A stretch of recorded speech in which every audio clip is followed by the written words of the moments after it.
राधे राधे बोले राधे राधे, राधे राधे राधे राधे, राधे राधे बोले राधे राधे, राधे राधे राधे राधे, राधे राधे।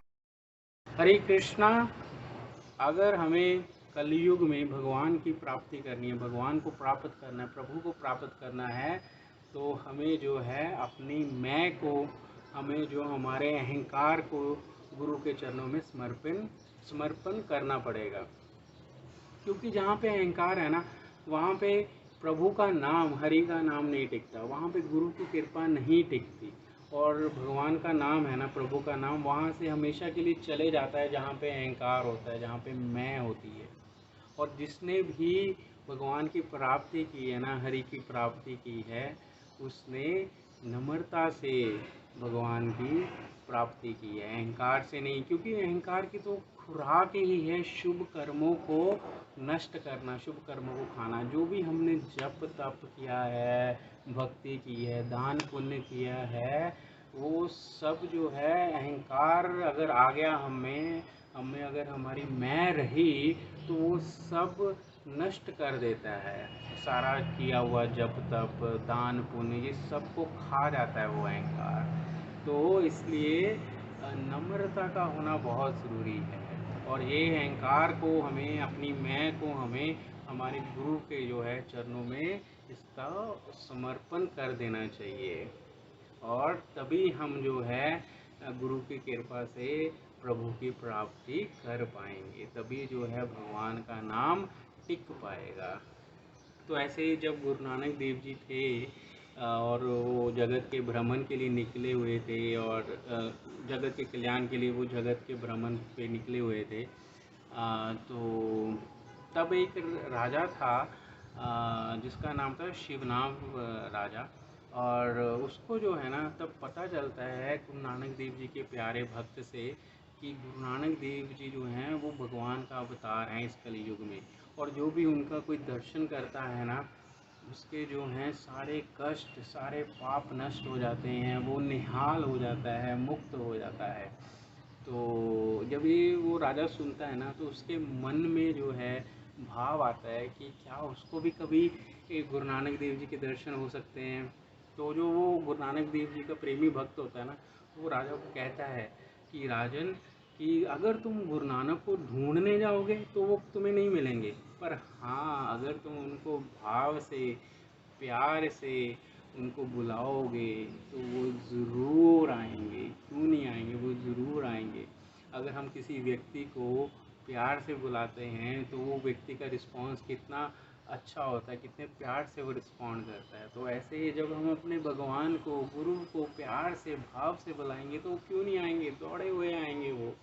तो भक्त जो है गुरु नानक देव जी का राजा को बताता है कि तुम प्रार्थना करो भाव से, प्यार से, गुरु नानक देव जी ज़रूर आएंगे, तुम्हें दर्शन देंगे।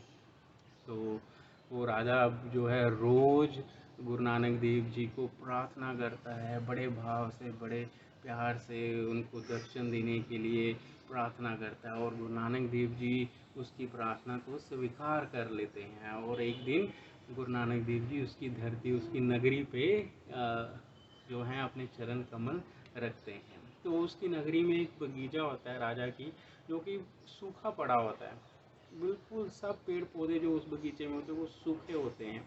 तो जब गुरु नानक देव जी अपने चरण कमल उस बगीचे पे रखते हैं, तो वो जो सूखा हुआ बगीचा है वो हरा भरा हो जाता है, फूल खिल जाते हैं, हरे पत्ते आ जाते हैं टहनियों को। और जो वहाँ का माली होता है ये सब देख के बड़ा हैरान होता है, और वो दौड़ा दौड़ा जाता है राजा के पास।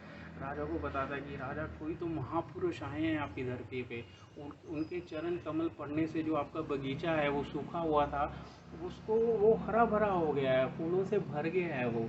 और तब राजा सोचता है कि ऐसे कैसे हो सकता है, सूखी टहनी कैसे हरी भरी हो सकती है, कैसे उसको फूल आ सकते हैं। पर वो ये भी सोचता है फिर कि हाँ, अगर गुरु नानक आए हैं तो ये डेफिनेटली हो सकता है। तो उसको फिर यकीन हो जाता है कि हाँ, वो महापुरुष कोई और नहीं, गुरु नानक ही हैं। और वो क्या करता है फिर, अशर्फियाँ इकट्ठी करता है, हीरे मोती जवाहरात इकट्ठे करता है, और लेके चलता है गुरु नानक देव जी के दर्शन के लिए, और उनको भेंट करता है वो शर्फियाँ, वो हीरे मोती सब कुछ गुरु नानक देव जी को। और जब गुरु नानक देव जी अपने नेत्र खोलते हैं और ये देखते हैं सब कुछ, ये शर्फियाँ और ये सब कुछ, तो गुरु नानक देव जी राजा को कहते हैं, राजन ये सब हमारे किसी काम के नहीं है, ये हमारे लिए पत्थर हैं। हम इस जगत के भ्रमण पे निकले हैं, कहाँ इन पत्थरों को अपने साथ उठाते फिरेंगे। तुम इसको वापस ले जाओ, ये हमें नहीं चाहिए, हमारे किसी काम के नहीं है ये। तो और गुरु नानक देव जी उस राजा को कहते हैं कि तुम्हें जो है भगवान का तुम पे एक उद्धार है और तुम्हें उस उद्धार को चुकाना है। वो बताते हैं कि तुम्हें जो ये जीवन मिला है, श्वासों का जीवन मिला है, तुम्हें इसका 10% 10 बंद जो है अपने श्वासों का, अपने जीवन का तुम्हें भगवान की सेवा में, भगवान की भक्ति में, भगवान को समर्पण करना है। अगर तुम ऐसा नहीं करते तो तुम गुनहगार हो भगवान के, तुम चोर हो भगवान की दरगाह के, तुम्हें गिरफ्तार कर लिया जाएगा। तो तुम्हें 10% जो है अपनी लाइफ का भगवान को समर्पण करना है। तो ऐसे ही गुरु नानक देव जी ने राजा को बहुत सारी ज्ञान की बातें बताई, जिसको सुन के राजा बहुत आनंदित हुआ। और राजा फिर उनसे प्रार्थना करता है गुरु नानक देव जी से कि वो जो हैं अब उसकी नगरी में आए हैं, तो अब वो उसके राजमहल में भी चरण कमर डालें, वहाँ पे भी आएँ। तब गुरु नानक देव जी कहते हैं राजा से कि ठीक है, हम तुम्हारे राजमहल में भी आएंगे, पर तुम ये बताओ तुम हमें दक्षिणा क्या दोगे।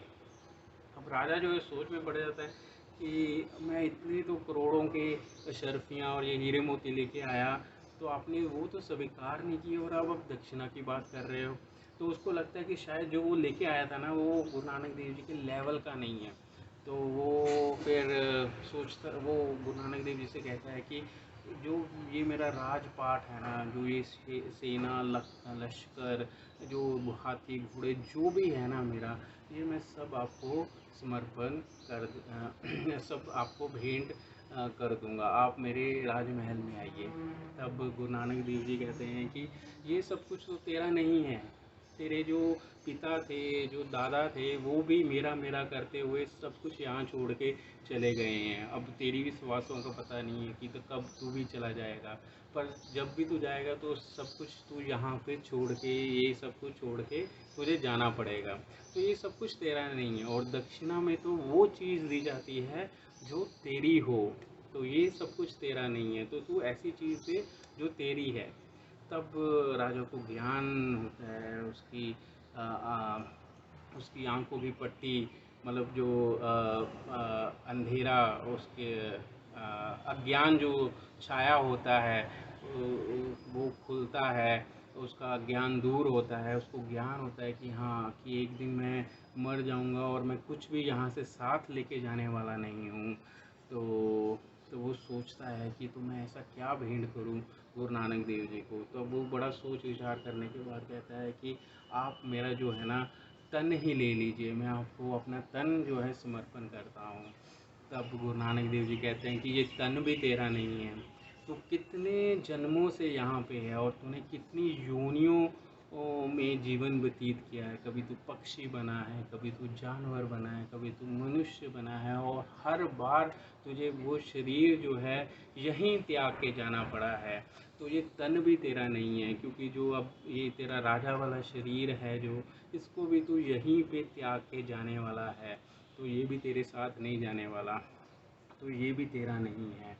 तो राजा को ये भी बात समझ आ जाती है कि हाँ, ये तन भी उसका नहीं है। तो फिर अब सोचता है कि अब मैं क्या दूँ गुरु नानक देव जी को। तो फिर वो बड़ा सोच विचार करने के बाद कहता है कि ये मेरा मन है ना, ये मन तो मेरा है, ये मैं आपको समर्पण करता हूँ।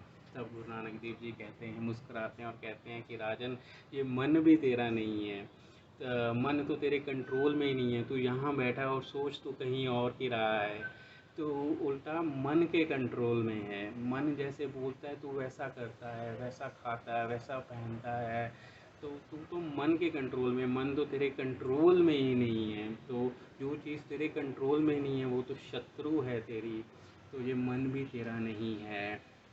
अब राजा को समझ आ जाता है कि धन भी मेरा नहीं है, तन भी मेरा नहीं है, मन भी मेरा नहीं है।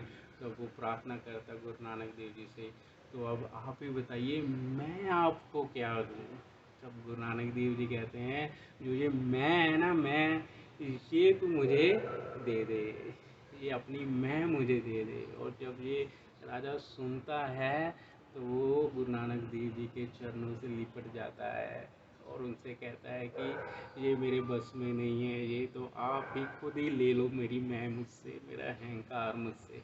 और तब गुरु नानक देव जी उसके सिर पे हाथ रखते हैं और उसकी जो है मैं, उसका अहंकार को नष्ट कर देते हैं। और तब कहते हैं राजा जा, अब जाके तू अपना राज कर। तब राजा कहता है कि अब कौन सा राज, अब तो वो राज्य करने वाला ही नहीं रहा, तो अब कौन सा राज। तब गुरु नानक देव जी कहते हैं कि देख राजा, मैं तेरा राजपाट चढ़ाने नहीं आया था, मैं ये करने नहीं आया था कि तू सब कुछ छोड़ के पहाड़ और जंगलों में चले जाए और भक्ति करे, नहीं। तू अब भी वैसे ही अपना राजपाट चला, पर पहले तू जो अपना राजपाट चलाता था वो तू खुद के लिए चलाता था। अब जो ये राजपाट है ये तू उस भगवान के लिए चला, अपनी प्रजा की खुशी के लिए, सुख के लिए चला। तो जब तक हम अपनी मैं, जब तक हमें अहंकार है, हमें हमारी मैं है, तब तक हमें भगवान की प्राप्ति नहीं हो सकती। तब तक हम गुरु की कृपा के काबिल नहीं बन सकते। अगर हमें गुरु की कृपा प्राप्त करनी है, भगवान की प्राप्ति करनी है, तो हमें हमारी मैं को, हमारे अहंकार को गुरु के चरणों में समर्पण करना पड़ेगा। तो मेरी आप सबसे रिक्वेस्ट है, ट्राई कीजिए जो ये नियम दिए गए हैं भक्ति में आगे बढ़ने के लिए, जैसे अहंकार को कैसे हम जो हैं समर्पण कर सकते हैं गुरु के चरणों में, और दूसरे जो विषय विकार हैं, क्रोध, जेलस, ये सब का कैसे हम निवारण कर सकते हैं। तो इन सब जो ये नियम दिए गए हैं भागवत गीता में, गुरु ग्रंथ साहब में, इनको हम फॉलो करें और अपने जीवन को सफल बनाएं। तो मेरी आप सबसे प्रार्थना है कि आप जो है खूब डट के हरे कृष्णा महामंत्र का जप कीजिए और खुश रहिए। बोल बांके बिहारी लाल की जय। जय जय श्री राधे श्याम। सबको मिले श्री वृंदावन धाम। हरे कृष्णा।